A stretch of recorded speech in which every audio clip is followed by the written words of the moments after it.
दोस्तों, आज सवाल सिर्फ तेल का नहीं है, सवाल सिर्फ रूस और अमेरिका का भी नहीं है। आज सवाल है भारत के स्वाभिमान का। सवाल यह है कि क्या 140 करोड़ लोगों का देश अब भी किसी दूसरे देश से परमिशन लेकर फैसले करेगा? क्या दुनिया की 5वीं सबसे बड़ी अर्थव्यवस्था को अब भी कोई यह बताएगा कि उसे किससे व्यापार करना है और किससे नहीं? क्योंकि अमेरिका के एक बयान ने आज यही सवाल खड़ा कर दिया है। अमेरिका के एक वरिष्ठ मंत्री ने कहा कि हम भारत को 30 दिन तक रूस से तेल खरीदने की अनुमति दे रहे हैं। अब जरा इस बात को ध्यान से सुनिए। हम भारत को अनुमति दे रहे हैं, यानी दुनिया का सबसे बड़ा लोकतंत्र, 140 करोड़ लोगों का देश, जिसकी अपनी विदेश नीति है, जिसके अपने अधिकार हैं, अपनी सरकार है, उसे कोई दूसरा देश परमिशन दे रहा है, तो सवाल उठना लाजमी है। नमस्कार, मैं हूं आपके साथ अजीत सिंह और आप देख रहे हैं न्यूज प्लस। दोस्तों, देश का विपक्ष भी सवाल पूछ रहा है कि मोदी जी 56 इंच की छाती का क्या हुआ, और विपक्ष जमकर हमलावर भी है। लेकिन दोस्तों, सवाल है, क्या भारत आजाद देश है या फिर किसी नए दौर की आर्थिक गुलामी शुरू हो चुकी है? क्या हमारी विदेश नीति अब दिल्ली से नहीं बल्कि वाशिंगटन से तय होगी? और सबसे बड़ा सवाल, सरकार खामोश क्यों है? आज हम इसी पर खुलकर चर्चा करेंगे और समझेंगे कि आखिर सच्चाई क्या है। दोस्तों, पहला सवाल, क्या अमेरिका सच में भारत को परमिशन दे रहा है? देखिए, इस पूरे विवाद को समझने के लिए हमें थोड़ा पीछे जाना होगा। 2022 में जब रूस और यूक्रेन के बीच युद्ध शुरू हुआ, तब अमेरिका और यूरोप ने रूस पर भारी आर्थिक प्रतिबंध लगाए। इन प्रतिबंधों का मकसद था कि दुनिया रूस से तेल खरीदना कम कर दे। लेकिन भारत ने साफ कहा, हम अपनी ऊर्जा सुरक्षा के हिसाब से फैसला करेंगे। और यही हुआ, भारत ने रूस से सस्ता तेल खरीदना शुरू कर दिया। दरअसल रूस उस समय अंतरराष्ट्रीय बाजार से कम कीमत पर तेल बेच रहा था, और भारत जैसे देश के लिए जो अपनी जरूरत का लगभग 88% तेल विदेश से खरीदता है, यह सौदा बेहद फायदेमंद था। भारत को अरबों डॉलर की बचत हुई, देश में पेट्रोल डीजल की कीमतों पर भी नियंत्रण रहा। लेकिन अमेरिका को यह बात कभी पसंद नहीं आई। वो चाहता था कि भारत रूस से दूरी बनाए, लेकिन भारत ने साफ कहा, हम किसी के दबाव में नहीं आएंगे।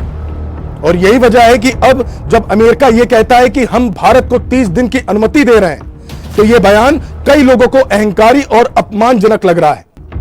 अब दूसरा सवाल, अप्रैल की डेडलाइन और 95 लाख बैरल का खेल क्या है? अब आते हैं उस असली खेल पर जिसकी चर्चा कम हो रही है। अमेरिका के ट्रेजरी विभाग की एक संस्था है।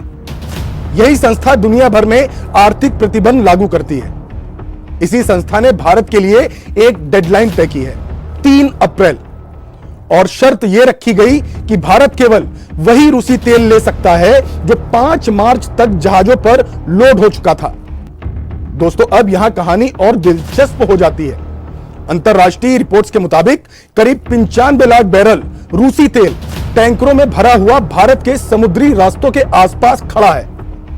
यानी वो तेल रास्ते में है, ना पूरी तरह रूस में, ना पूरी तरह भारत में। अब अमेरिका ने 30 दिन की जो छूट दी है, असल में वो इसी तेल को निकालने की खिड़की है, ताकि ये तेल बाजार में आ जाए और वैश्विक सप्लाई बनी रहे। क्योंकि अगर ये तेल बाजार में नहीं आता, तो तेल की कीमतें आसमान छू सकती हैं, और इसका सबसे बड़ा असर किस पर पड़ेगा? अमेरिका पर। अब तीसरा सवाल, क्या अमेरिका का भी अपना डर है? देखिए, अमेरिका दुनिया की सबसे बड़ी अर्थव्यवस्था जरूर है, लेकिन उसकी सबसे बड़ी कमजोरी भी तेल ही है। अगर तेल महंगा हुआ तो अमेरिका में महंगाई बढ़ेगी, और महंगाई बढ़ी तो चुनावी राजनीति हिल जाएगी। इस समय मिडिल ईस्ट में हालात पहले ही खराब है। ईरान और इजराइल के बीच तनाव है। ईरान कई बार यह धमकी दे चुका है कि वो स्ट्रेट ऑफ हॉर्मुज को बंद कर सकता है, और यही वो समुद्री रास्ता है जहां से दुनिया का लगभग 20% तेल गुजरता है। अगर यह रास्ता बंद हुआ तो तेल की कीमतें $100 से $120 प्रति बैरल तक जा सकती हैं। यानी दुनिया में आर्थिक भूचाल आ सकता है और इसी वजह से अमेरिका नहीं चाहता कि बाजार में तेल की कमी हो। इसलिए यह 30 दिन की छूट असल में भारत पर एहसान नहीं बल्कि अमेरिका की मजबूरी भी हो सकती है। दोस्तों, अब चौथा सवाल, सरकार खामोश क्यों है? अब आते हैं उस सवाल पर जो सबसे ज्यादा पूछा जा रहा है। अगर अमेरिका का बयान इतना बड़ा है तो भारत सरकार की तरफ से कोई कड़ा जवाब क्यों नहीं आया? क्या यह कूटनीति है या फिर रणनीतिक चुप्पी? क्योंकि विदेश नीति में कई बार खामोशी भी एक रणनीति होती है। कई बार सरकार सार्वजनिक बयान नहीं देती लेकिन पर्दे के पीछे कूटनीति चलती रहती है। लेकिन दूसरी तरफ जब बयान सीधे सीधे राष्ट्रीय सम्मान से जुड़ा लगे तो जनता जवाब भी चाहती है। क्योंकि जब देश के अंदर राजनीति में 56 इंच के सीने की बात होती है, जब कहा जाता है कि यह नया भारत है जो आंख में आंख डालकर बात करता है, तो फिर सवाल उठता है, क्या वही आत्मविश्वास अंतरराष्ट्रीय मंच पर भी दिखना चाहिए? अब पांचवा सवाल, क्या भारत ने रूस से तेल खरीदना बंद किया था? अब आते हैं फैक्ट चेक पर, क्योंकि कई लोग यह भी कह रहे हैं कि भारत ने अमेरिका के दबाव में रूस से तेल खरीदना कम कर दिया था, लेकिन आंकड़े कुछ और कहते हैं। दिसंबर 2025 में भारत ने रूस से रोज लगभग 1.2 से 1.4 मिलियन बैरल तेल खरीदा। जनवरी और फरवरी में यह थोड़ा घटकर करीब 1.1 से लेकर 1.2 बिलियन बैरल रह गया। लेकिन यह गिरावट बहुत बड़ी नहीं है और इसे पूरी तरह अमेरिका के दबाव से जोड़ना भी सही नहीं होगा। तेल बाजार में कीमतें और व्यापारिक समझौते भी बदलते रहते हैं, इसलिए सच यह है कि भारत ने रूस से तेल खरीदना कभी पूरी तरह बंद नहीं किया। दोस्तों, छठा सवाल, क्या रूसी तेल भारत की अर्थव्यवस्था के लिए ऑक्सीजन है? इस सवाल का जवाब भी बेहद महत्वपूर्ण है। भारत दुनिया का तीसरा सबसे बड़ा तेल उपभोक्ता है, लेकिन अपनी जरूरत का लगभग 88% तेल हमें विदेश से खरीदना पड़ता है। अब अगर यह तेल महंगा हो जाए तो सीधा असर पड़ेगा पेट्रोल की कीमत पर, डीजल की कीमत पर, ट्रांसपोर्ट लागत पर और अंत में महंगाई पर।